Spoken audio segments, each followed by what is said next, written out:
Good morning guys, it's Ellie again. So for our first video, I figured I would go through an activity that I do with all of our students, kinder all the way through 12th grade. It's a really great one for you to do with your kids. It's called the Circle of Trust, and that is where we come up with 5 different circles, and in each circle we put a name of a trusted adult that they may have. Now, something that I see a lot in the classroom is that our students are having a hard time coming up with who those trusted adults are. So today I'm going to show you how to make it. You can draw it on a piece of paper, or if you want, you can email me. We'll put a little link to where you can get my email, or you can look on our website, you can call, whatever works best for you, and I can email you a copy of the Circle of Trust paper. That way you can print it out and you can have some there at home. Anyway, so I think it's a great thing for you to do at home with your kids, so that you can kind of get an idea of what adults they do trust. Are they talking mostly to their friends about some of the more important topics, like how they're feeling, which is great for them to have their friends with that, but some of the bigger feelings, you know, they need to have those adults that they can trust and that they can talk to. Or in one of my lessons where we do body safety and we talk about appropriate touch and inappropriate touch, or people who make us feel uncomfortable, they need to have adults that they can talk to who can help them in those situations. So that's what the Circle of Trust is for. In a minute, I'm going to draw it up there and we're going to kind of talk about the roles that I go through with the students on that, and then that way you can do it at home with them as well. Okay, so first, piece of paper, marker, whatever you want to do, and we are going to draw 5 different circles, just like this. So we do 1, 2, 3, 4, and 5. Now, a couple of rules with this. We are looking at adults because this is going to be more for situations that are serious, where it needs immediate action, maybe even like law enforcement involved or something like that. It's a little more serious than your typical situation. And so we are talking about adults here. So I do tell my youth, we're looking at the ages 18 and up. So not 17, not 16, 18 and older, all right? The other thing with this is we are looking for, which this one's a little tricky now because we're not in school, but I still think it's important to talk about adults that they have at school. So what I say is 2 or 3 from school. And then I also say 2 or 3 from home. Another reason why I say that is because if there's something going on at home, it's important for them to have someone outside of the home, or not even at home, but just outside of school. If there's something happening outside of home, outside of school, someone for them to talk to who is not in that same environment. Same thing with school. If there's something going on at school, someone to help them who is not in that same environment.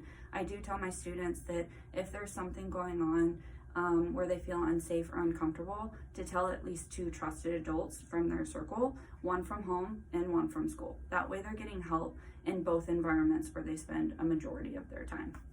So the 2 or 3 from school, I always ask them first, who do they trust? Who do they feel comfortable talking to? I can sit there and give them examples, and I do, but I also encourage you not to just tell them who to put in their circle, because it may be someone that you trust, but it may not be someone that they trust. Or it may be someone that you're comfortable talking to about certain things, but they may not be comfortable talking to them about those things, because that's the other important thing about who they're putting in their circle.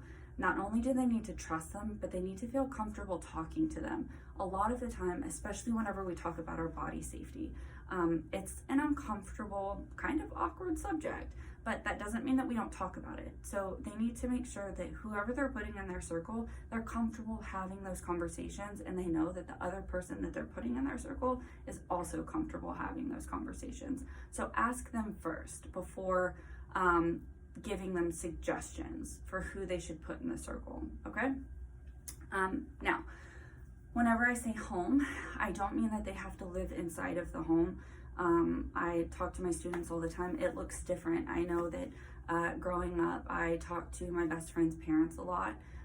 They were people that I would have put in my circle of trust. Sometimes it's a neighbor, sometimes it's an aunt, an uncle, cousins, siblings, as long as, again, they're 18 and older, okay? Mom, dad, grandma, grandpa, it can be anyone. The thing that I do prefer with this circle, this like more immediate circle, is that they live close.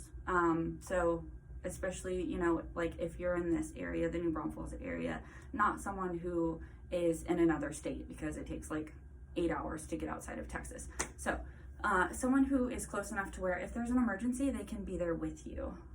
That's what we're looking for this circle. So with home, again, they don't have to live inside of the home, just someone close enough so they can be there if there's an emergency to actually help your child, okay? Now, with school, I do always suggest, especially because, again, our next lesson, I am going to go into the body safety stuff, which is more for like our elementary age students. With that, I always suggest a nurse, because nurses, they deal with body stuff all the time. So the school nurse is someone who typically they don't really think about putting in their circle of trust. But again, that subject can be a little bit awkward, but it doesn't mean it's something that we don't talk about. So having the nurse in the circle of trust, that's a great person, especially whenever it comes to body safety. So that's a suggestion that you can have or give to them, their teachers, counselor, whoever it may be. But I do make this a very strong point with them. Don't have them put a name in a circle just to fill the circle. I want them to be honest about it, and it may be a little bit difficult if you look at it and you see that their circle isn't full, that they don't have a name in every single circle. That is hard as a parent. I know I've done this with my child, and it's something that we've had to work on because it does take them time to build those connections with adults, especially if they don't know how to. I know growing up, I didn't even know that we had a counselor. Luckily, all the schools that I've been to, the counselors are extremely involved, but still, you know, some of you have recently moved or something like that. So they're still kind of figuring out who they have at school or who they have around them. And so this gives you an idea of who they feel like they have, because that's what you want to find out, is who do they feel like they have as far as adults go that they can talk to about these important subjects. Who are they getting their information from? Who are they getting their support from? So yes, sometimes it's a little difficult whenever they can't find a name for a circle, or if they can only fill in two, but it's important for you to know that, because then you know, okay, we need to start talking about this. We need to start working on helping them to build those connections with other adults, right? So that is another very important thing, to have, you know, that conversation with them. Don't put a name in a circle just to fill the circle. That's not the point of this. It's to find out who do you actually have that you can talk to, that you trust, that you feel comfortable to, okay? Another thing that I talk to them about is adults, can they let you down? Yes, we're adults, we make mistakes, right? Sometimes there are things that our children may come and talk to us to, and we genuinely don't know how to handle it. We haven't had these conversations before. Maybe we didn't grow up having these conversations with our parents, or it's something new and we just don't know how to handle it, and so we don't react in the right way. Or maybe they'll talk to someone else about it and that adult ignores them, they don't take them seriously, they don't believe them. That does happen. And so what I tell my students is, if that happens, if you talk to a trusted adult about something that has happened, something that has made you feel unsafe or uncomfortable, if you're scared, if someone has done something inappropriate to you, if that trusted adult, one, if that's the person who did that or who is making you feel that way, take them out of the circle. Two, if they don't believe you or if they don't do anything about it, you don't stop there. A lot of the time our students think that if they tell one person and that person doesn't believe them, then no one's going to believe them and no one's going to help them. And so then they just don't talk to anybody else about it. They keep it to themselves. And our youth, they deserve better than that. They deserve to have the help and support that they need, especially with the more difficult situations, or if something has happened to where they feel unsafe or uncomfortable, or if something inappropriate has happened to them, they deserve to get the help that they need. And so I always tell them, it's hard enough just to open up to one person, right? But don't stop there. Keep telling trusted adults until somebody does help you. Keep talking to adults until someone does listen, until someone does believe you and they give you the support that you need. And it may mean going outside of the circle if you've gone through all 5, because again, sometimes adults just don't know how to handle it. And so finding that one who does is very, very important. Not giving up. I've had students who I will do this lesson with them and something happened to them 3 years ago and they had opened up to adults and nobody did anything. And so for 3 years they held on to it and they were silent about it. And that is the most heartbreaking thing.